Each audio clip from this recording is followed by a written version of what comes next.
mæla með að vera eins loðin og þið getið þegar þið farið í Dauðahafið. Ég var eitthvað svona búin að raka með lappirnar, ætlaði að vera eitthvað svona smá gæla skilur maður var að fara í sund, sko.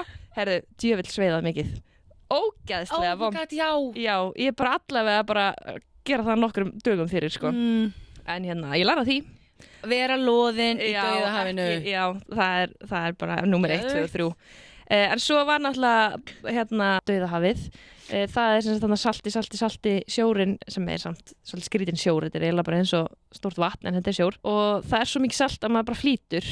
Og þetta var ekkert eðlilega skrítin upplifun og þetta var bara svona sem kom mér mest á óvart bara því ég vissi alveg að maður væri að fljóta í þessu, þú veist. Og maður sé alltaf myndir af fólki sem er bara liggjandi á bakinu, bara eitthvað ógeðslega svona kósí. En þetta var eiginlega ekkert kósí af því maður bara gat einhvern veginn ekki, þú veist, haldi sér á einni hlið. Þú veist, maður hafði bara enga stjórn á sjálfu sér. Ég er búin að sjá fyrir mér allan tímann að útskýra þig í þessu Dauðahafi.